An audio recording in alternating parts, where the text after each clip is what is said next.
Paul?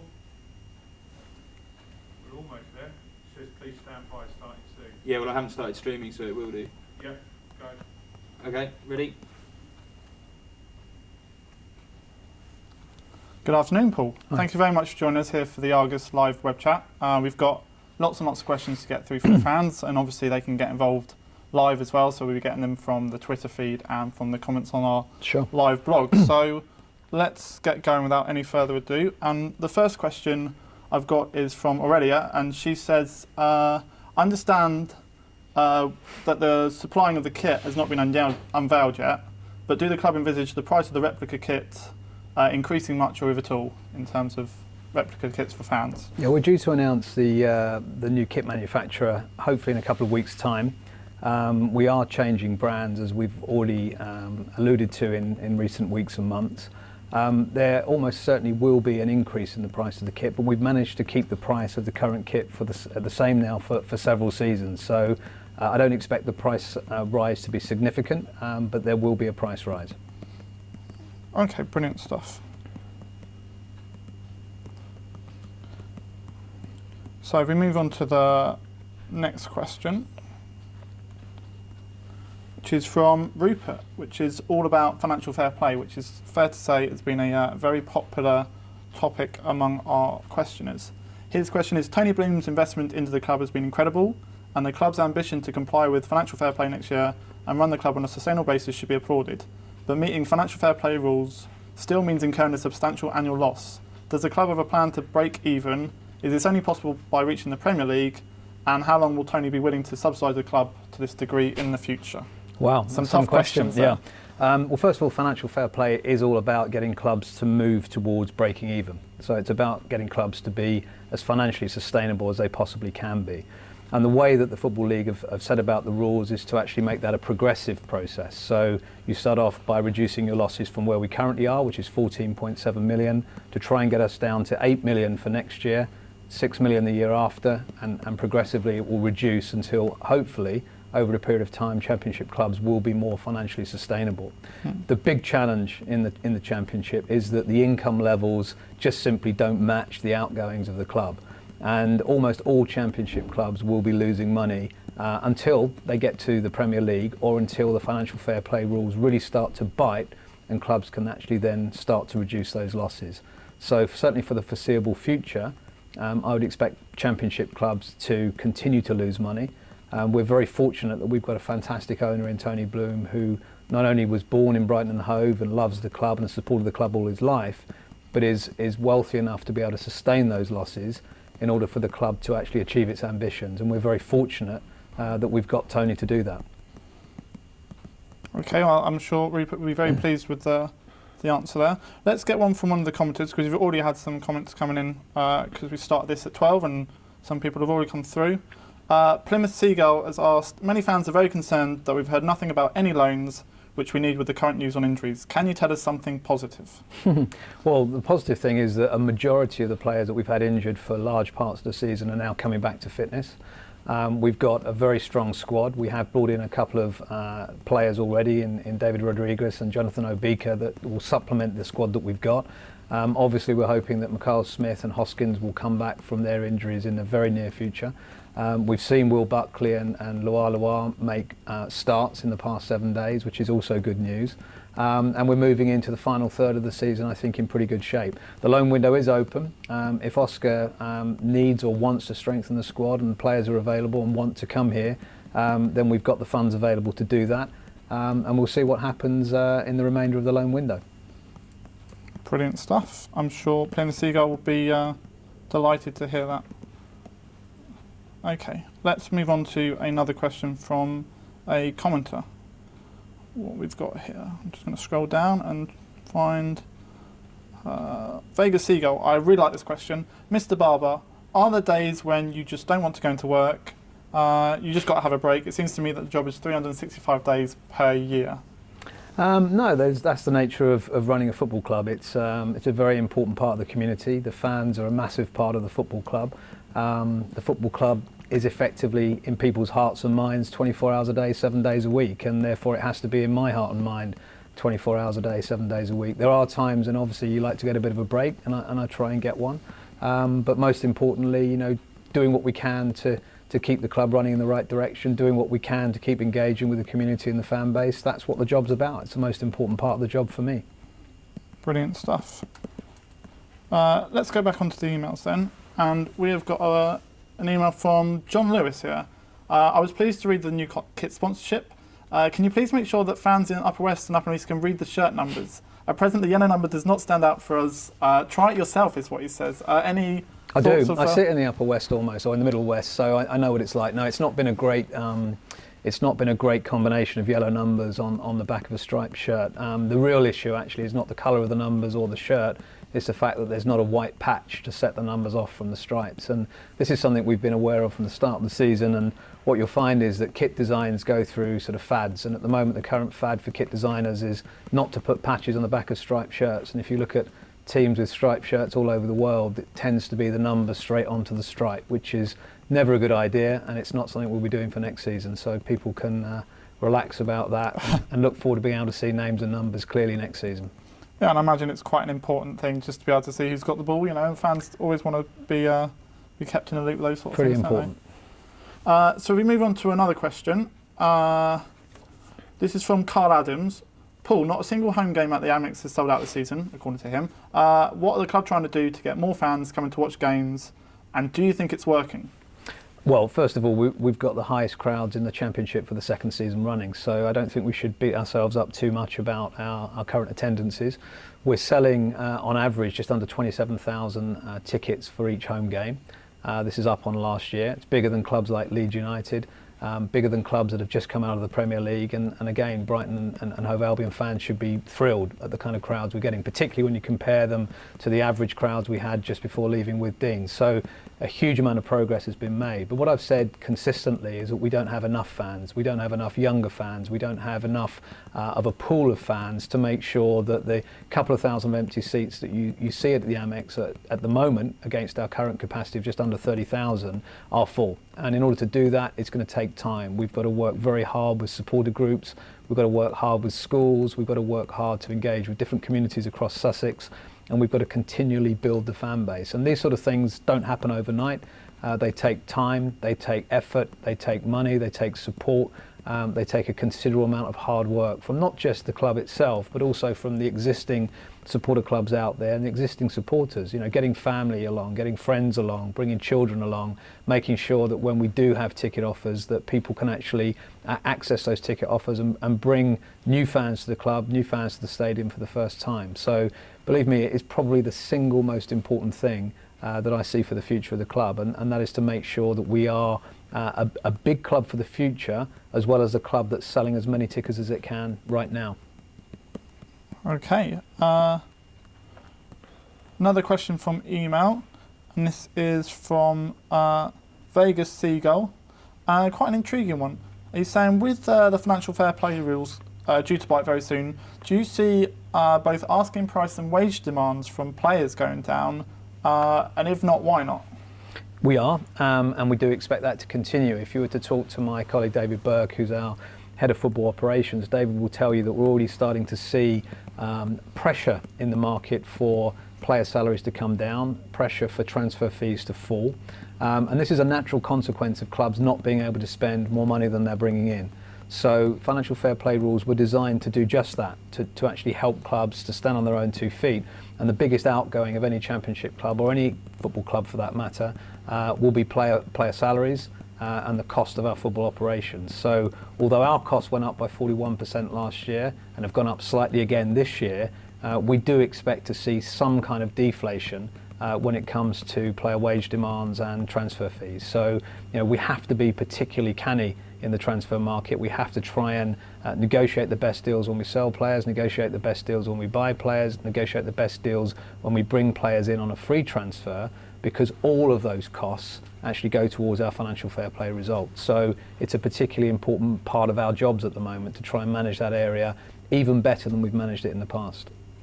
We're going to take another comment now. This came in only a few minutes ago, and the question is, if my technology works, why do the clubs still insist on loading one park and ride bus at a time when often after matches there are 4 or 5 ready to be loaded? Surely it would be quicker to get them all loaded and out and back as quickly as possible. Well, it's a combination of safety, making sure that we're loading those buses in good time and in good order, partly just logistics. But these are the sort of comments that we're always happy to receive from fans, because we can pass them on to our transport team, and they can look at how best to get the buses away from the ground after the game.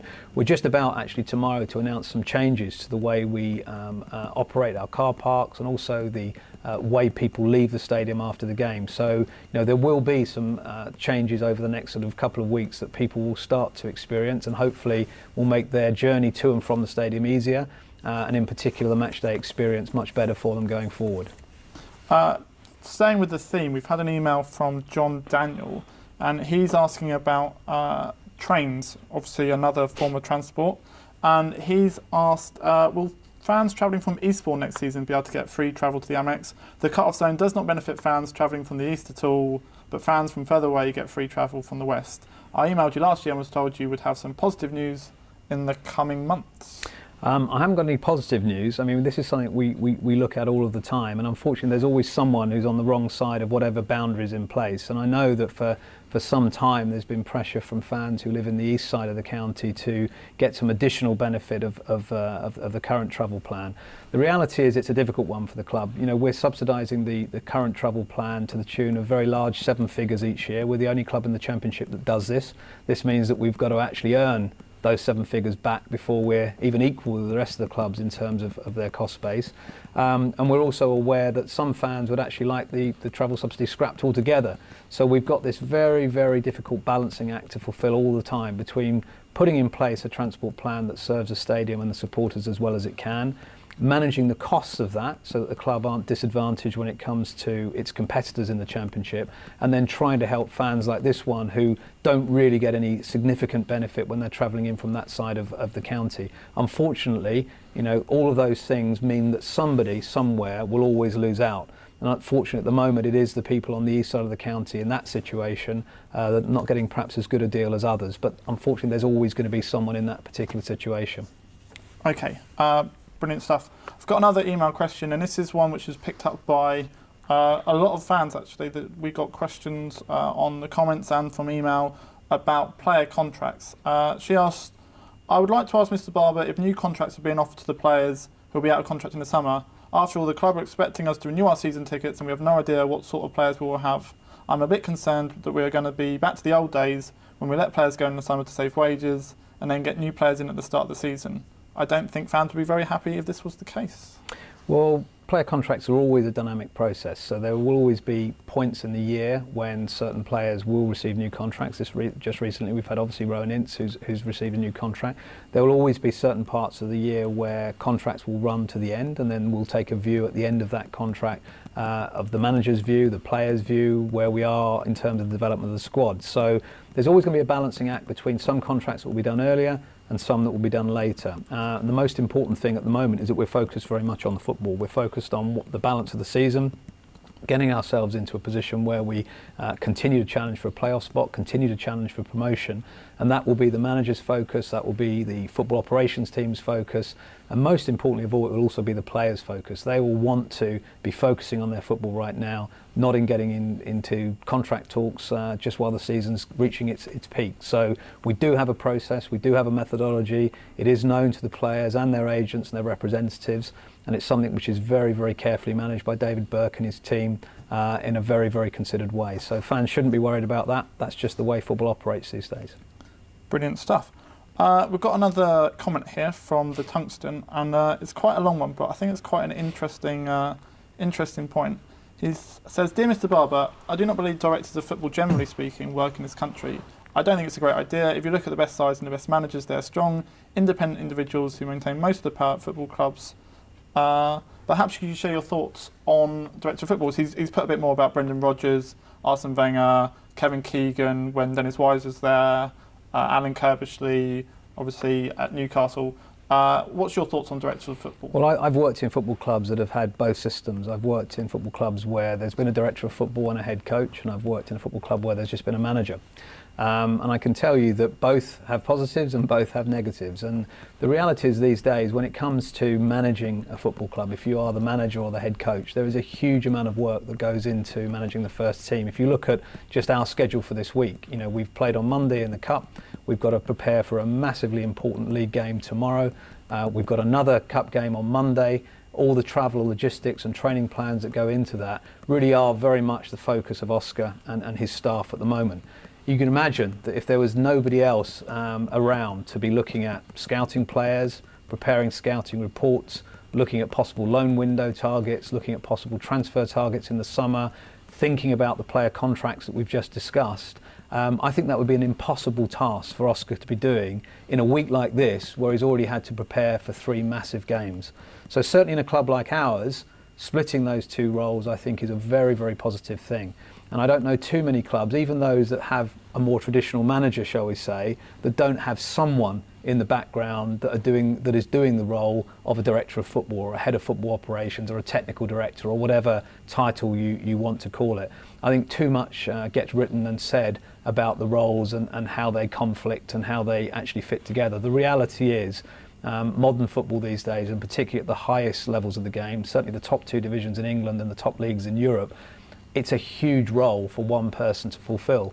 And I don't know too many people in the game who are the traditional managers that don't have a right-hand person that is fulfilling all those other duties that a head of football or a head of technical would fulfill in a different structure.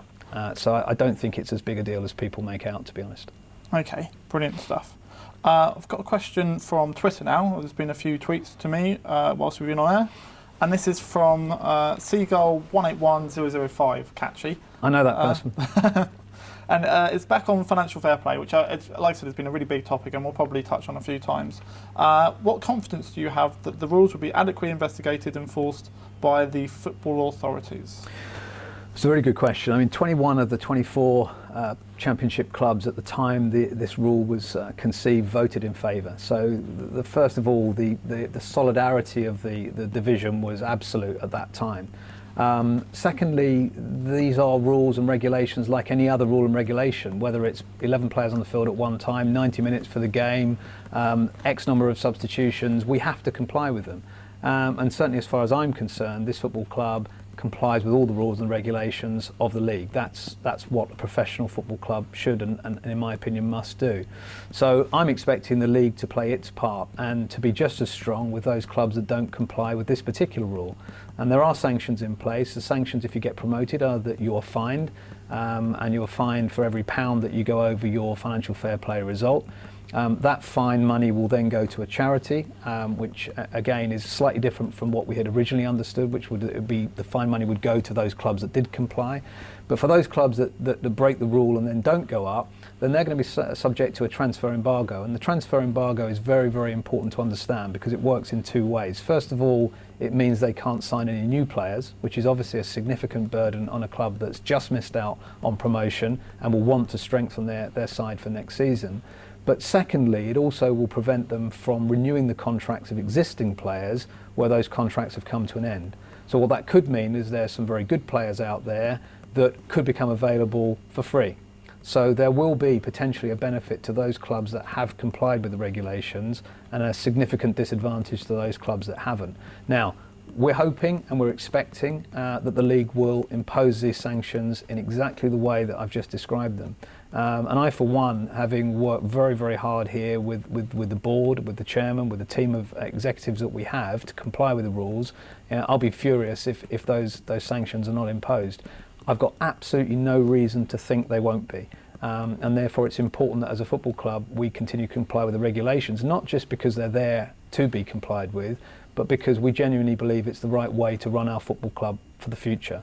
And this club, more than any other perhaps, or certainly as much as any other, having been through financial difficulties, knows what it's like to be in a situation where you can't pay your bills, where you've got people knocking on your door to have their bills paid. We don't ever want to get into that situation again, and we want to be able to reduce the dependency that we have on Tony Bloom and stand on our own 2 feet. That has to be the right thing for the Albion. Okay, brilliant stuff. Lots and lots of comments flooding in whilst we've been doing this, so I'm going to try and rattle through some more. Thelma Seagull, it's a very small point, but I think it's a very important one. Please could the clocks on the large screens keep running past 90 minutes so fans can keep and check on extra time or the countdown for extra time, obviously an injury time as well, I believe. Unfortunately not. It's a regulation of the Football League and the FA that we have to stop the clock at 90 minutes. Oh, there we are. I'm just going to quickly tell that. Oh. It's frustrating. I'd quite like to see it run on because I'd like to know where we are as well. But the reality is you're going to have to take a quick look at the main clock or a quick look at your watch and judge the added time. But as we all know, it's a minimum amount of added time that's put up, and the referee ultimately is the only timekeeper that matters. So we can all guess, but we can't actually be sure. All guessing. There's obviously been quite a few questions about Gus Poyet, especially with the FA Cup draw. I'm going to ask you this one, but I'm going to tie in an email as well. CRich1983 says, is it true that Gus and Taino gave you the chance to part company on amicable terms without any cost to the club before their suspension? And we've also had quite a few questions asking, are you looking forward to meeting Gus again should Albion prevail against Hull on Monday? Well, first of all, I can't talk about the terms of Gus or Tano's departure, so that's something which unfortunately legally I'm prevented from talking about now. But what I can say is that, you know, if we do prevail on Monday night and we get through to the quarterfinals of the FA Cup for the first time since 1986, then we'll be delighted to have Sunderland here. We've got a very, very good relationship with Sunderland Football Club, and I'd be delighted to see Gus again. I've known Gus a long time. I've worked with him twice, and there's absolutely no problem with me seeing him again. Brilliant stuff. And fingers crossed for Monday. I'm sure we're all desperately hoping that it comes true. Some more questions from the comments now, and I like this one. Following the footballing masterclasses provided by Bayern Munich and Barcelona this week, is the tiki-taka style of football something we want to continue to encourage at the Amex? Well, the first and most important thing is that we encourage, you know, players to play football at the Albion right the way from the youngest age group that comes into our academy. We like to play football the right way, we like to entertain, we like to keep the ball on the ground, we like to pass, we like to move, we like to create opportunities. We're not a negative side, we don't go out to stifle teams, we go out to win matches by playing good football, and that's something which was very, very important when we looked to replace Gus Poyet. We wanted to bring in a coach that had a similar philosophy, that wanted to play football the right way, that had already coached sides to play football in the right way. And Oscar Garcia was very much top of our list for the type of coaches out there that we knew could do that. And obviously Oscar himself has the ultimate background, having joined Barcelona when he was a young boy, worked his way through their academy system right up into the first team, then started coaching at Barcelona himself, and then moved on to Israel, where he coached a championship winning side in his first season. So we've got a great pedigree of coaches here working with Oscar that have exactly the same philosophy. So I think the fans who enjoy that kind of football will continue to see that football here for many years to come. This is quite an interesting one from Rocky on the emails. He's asked, the chat rooms are full of people demanding that the Albion spend to the hilt and beyond, despite financial fair play rules coming in, and a minority are very critical of the backroom management. The Albion has made fantastic progress, and your response on the Argus Letters page was excellent. But how do you deal with the constant sniping and people, obviously, you know, criticising you without necessarily knowing all the facts? Sure, that's football. That's the way football works. Sometimes that's the business we're in, and anyone that's in a publicly facing role has to accept that there's going to be a percentage of people that will always have something to say about the decisions you take. And frankly, if you haven't got skin thick enough to be able to deal with that, then you probably should take a different job, be a bank manager or something, I don't know. But the reality is, you know, the vast majority of fans understand the pressures the club is under, they understand the constraints the club works to, and they understand the financial fair play is an imperfect system, but a system that hopefully should ensure the financial security of this club and many others for many years to come. And as I said, it's not a perfect system, but it is a system that's heading in the right direction, and a system that we're working with for the good of the football club, not just because of the rules are there, but it's for the good of the football club going forward. And I think the vast majority of fans accept that. Okay, another one on player contracts. I'm not too sure if you can comment on this, but I'll put it across anyway. This is from Smudger, and he's asked, please ask why relief players on the edge of going out of contract. Thomas Cusack, for example, he is quality, sign him up. Well, again, it's wrong to comment on individual contracts because every contract has got a different set of circumstances attached to it. But as I said earlier, the most important thing is that the players at this stage of the season are focused on their football, focused on the games we've got coming up, and they know that in the background there's a football operations team, there's advisors for themselves and agents for themselves who will be having discussions at various points. And people shouldn't always assume that when there's nothing being said publicly, that there's nothing going on privately. And I think that's one of the big challenges with football these days. Everyone expects information to be always readily available, every fact, every figure, always known to everyone all of the time. But like anyone else who's employed by an organisation, some of those contractual details are private and they do remain private for quite a long time. So people shouldn't assume that silence means nothing happening. Another one which you might not be able to answer, but again, I think we should just put it across because it's there. John Waller 8508 on the comments has asked, do Liam Bridcut and Ashley Barnes have clauses where Brighton would benefit from any future sales? And tied onto that, were you shocked that the club had made the loss of 14.6 million in the last financial year? No, I wasn't shocked because I look at it every day. It keeps me awake every night. So from that point of view, we have a very, very tightly controlled financial process here where we look at numbers every single day of the week, and every weekday we review them with our executive team. So we know exactly where we are at any point in time. Every piece of expenditure, as any of the staff here will tell you, is carefully reviewed, and therefore we know exactly what we can afford and what we can't afford, whether it's a paperclip or a player. And that's the right and proper way to run a football club. With regard to the two players you mentioned, in Bridcut's case, it was the largest ever transfer fee we've received for a player, and therefore a record as far as the Albion is concerned. So we were entirely satisfied, in fact delighted, despite some of the media reports that we read and some of the comments that you might have heard from people about the value we received for Liam. And in Ashley's case, Ashley was out of contract this summer. He wasn't keen to sign a new one. He was keen to play as much first-team football as possible, and he felt, and we felt at the time, that was the best thing for him to move on. And we received, again, a very, very good fee for Ashley, and therefore good business for the club, good business for Ashley, and we wish both those players well because they've been great servants for the club and very popular players here. Okay, I'm just going to have a look at some of the other questions. This is actually one that came up a few times as well, and I know people have mentioned it in the past, from Trevor Cromwell. Talking about the bar at half time, which I know is popular for a lot of fans, obviously trying to get their drinks in before the second half starts. He's asked, I often go to the Albion, but find it difficult to get a drink at half time as the bars are often packed and you have to queue to buy a drink. Obviously, if I wait for 10 minutes, I then have only 5 minutes to drink my pint. I'm sure if there was a better system, more people would buy drinks and profits would go up. Isn't it possible for the bar staff to pre-pour a number of pints, making the service quicker? I know quite a few people who don't buy drinks because of this problem.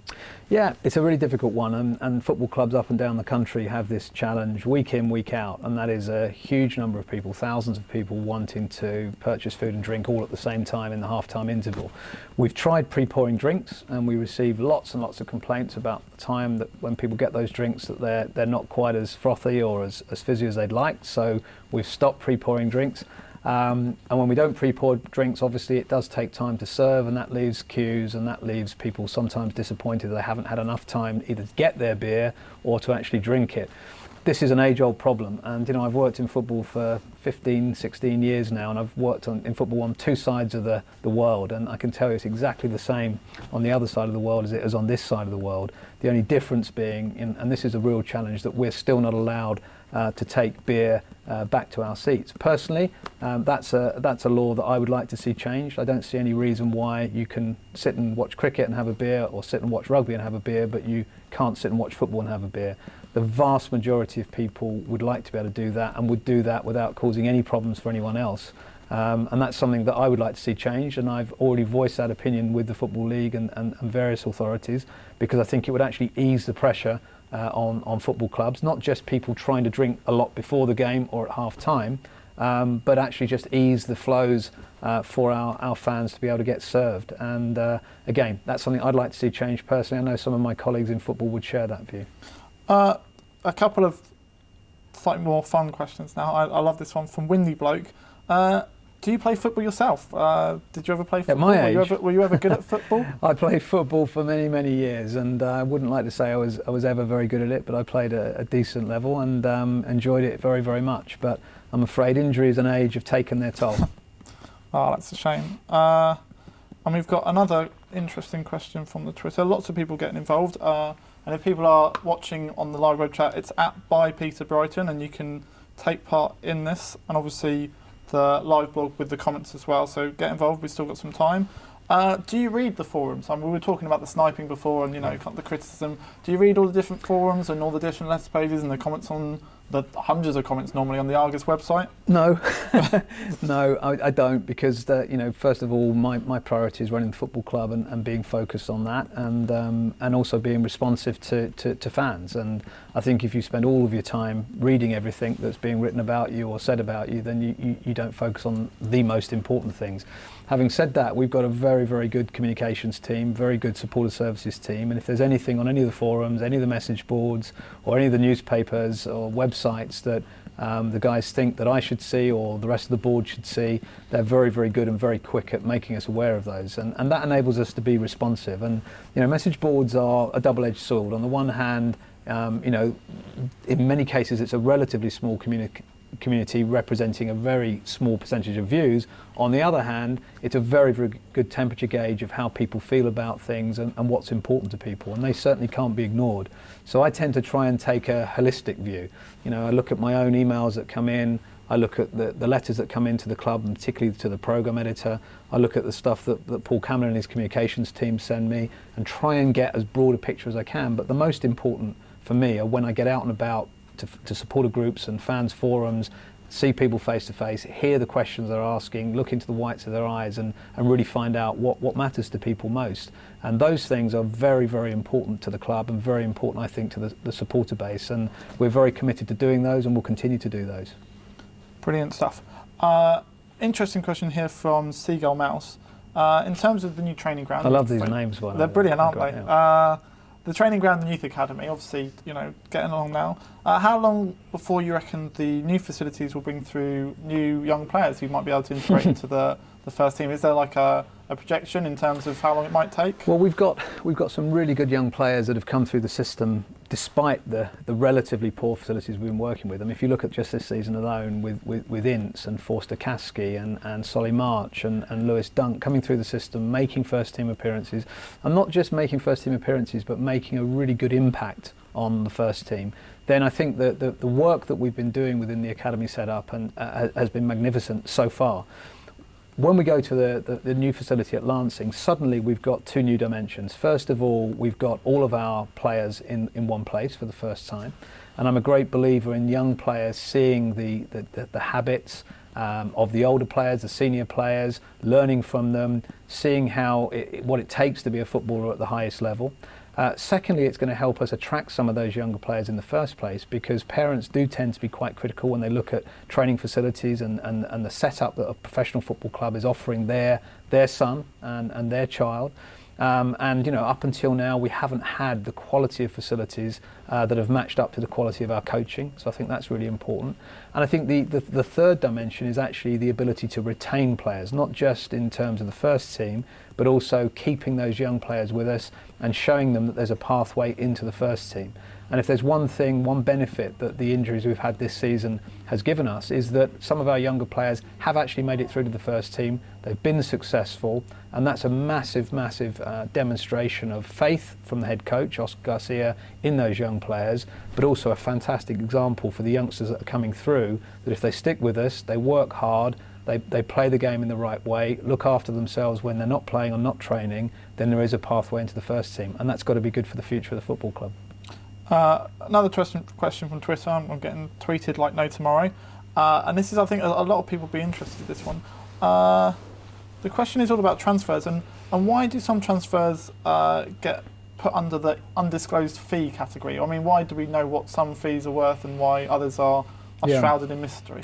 Sometimes both clubs would prefer it that way. I think that the buying club would often not like it known how much they paid for a player, and sometimes the selling club would like it known not like it known what they've sold the player for. So there tends to be a lot of mutual agreements these days. Personally, I think it's one of those things that is a bit of a double-edged sword. Again, on the positive side, it does mean we can keep our business as private as possible. We don't give clues to some of our competitors what we're spending on players and what we're taking in for the players we're selling.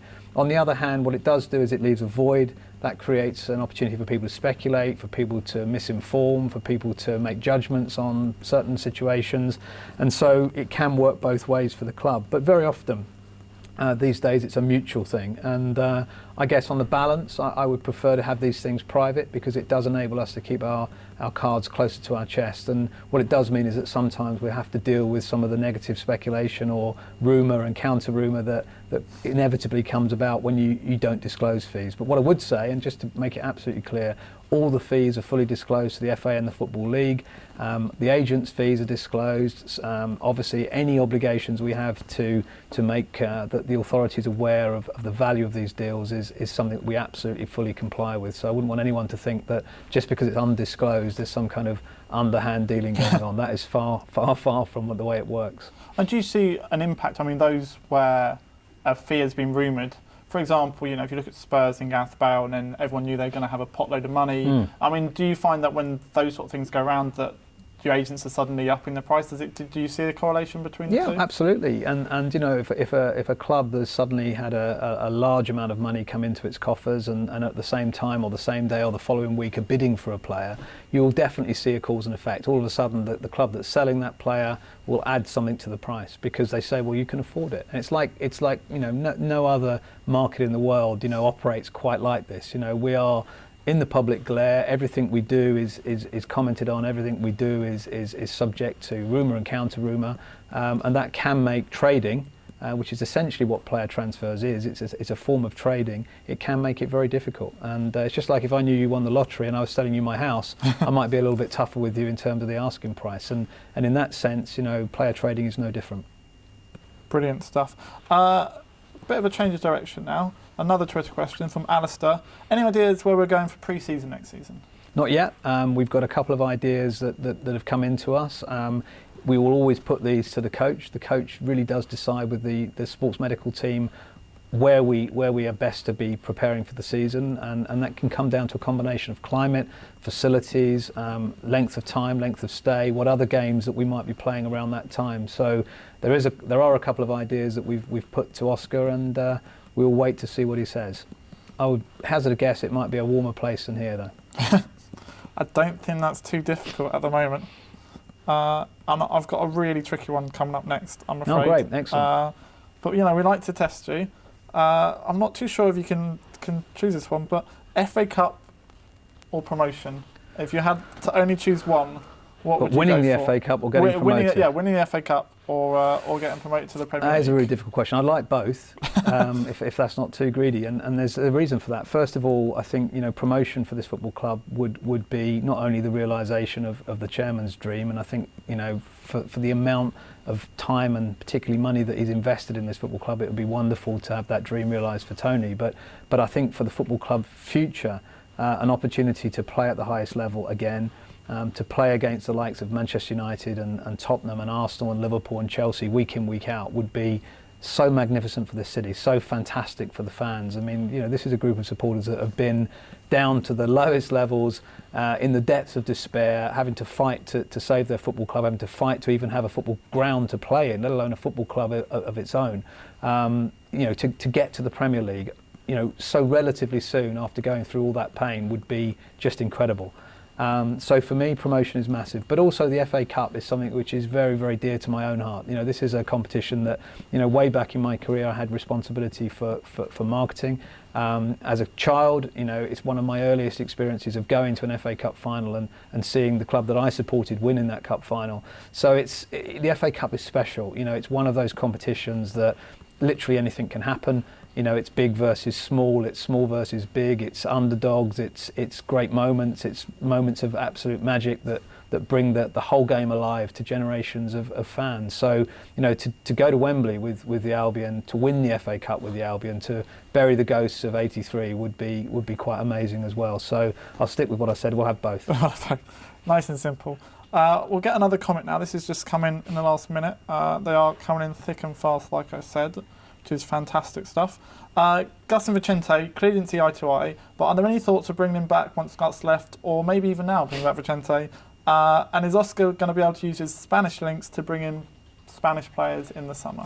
Well, again, I think it's wrong to sort of comment on individual players because there's always difficult circumstances around individuals. But as a general view, Oscar's got some fantastic contacts in the game. This is a guy that, speaking terms of Mourinho, well known to Pep Guardiola, well known to some of the biggest names in European football because he's either played with these guys, worked with these guys, or knows them from his own background in the game. So, that doesn't necessarily mean or translate into a sudden list of players that all become available to the Albion. It's a difficult process getting players into any football club at the best of times. But Oscar's well networked.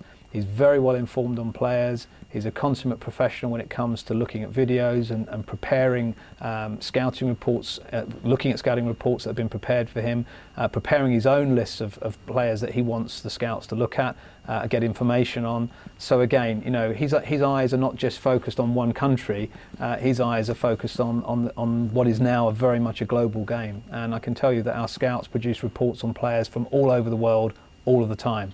And just in the last few months alone, we've looked at players in the United States, we've looked at players in Europe, we've looked at players on the other side of the world in Asia. We've got a very, very good scouting network and a huge amount of information that comes into us on a daily basis that David Burke, Mervyn Day and their team are constantly processing and putting in front of Oscar for his comments. So, yeah, I would say that his eyes are wide open and his ears are wide open too.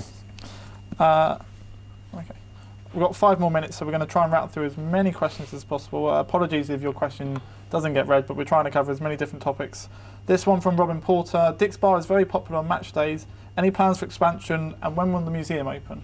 Museum's due to open very soon. We've just finished our final bit of recruitment of the guides for the museum and security staff for the museum, so we're very, very close to opening that, which is great. We also had to adjust some of the lighting to protect some of the exhibits. We also had to adjust some of the access to the area so that we could get people in and out of that museum space without always going through Dick's Bar, which is more difficult on match days because no children are allowed. Dick's Bar itself is incredibly popular. We know that.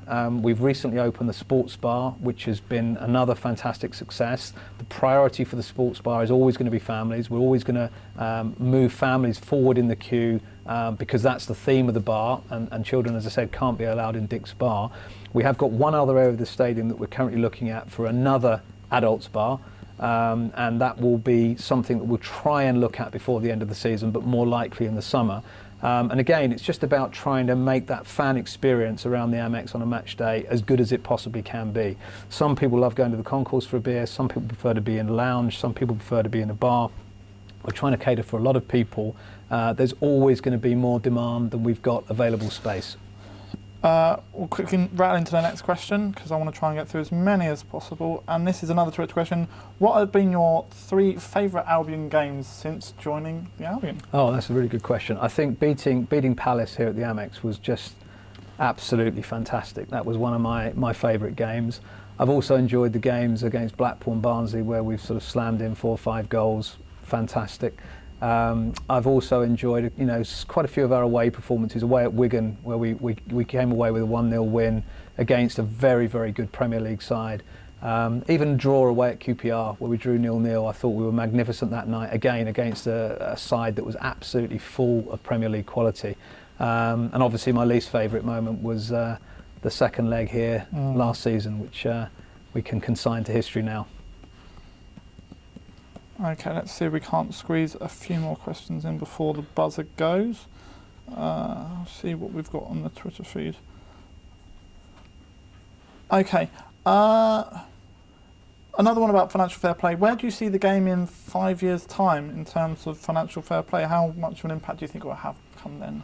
Well, in 5 years' time, I really hope that we wouldn't be seeing headlines about football clubs going into administration or communities losing their football clubs because they've been mismanaged. I would really hope that whatever way financial fair play rules turn out, whether they're going to be modified or tweaked in the future, I really hope that we don't see those sort of headlines again. I hope there's a better balance between the amount of money that clubs have to spend on players to maintain a competitive squad and the amount that clubs can afford to spend on players, which is essentially about running a football club properly. And I would hope that we would have very, very healthy competition in all of the leagues. You know, every team has a chance to go up, every team has a chance to progress, every team has a chance to survive in their particular environment. And, you know, for me, if the game still has 92 professional clubs in 5 years' time, all competing healthily, all more financially stable, then I would have thought that financial fair play would have actually done a fairly good job.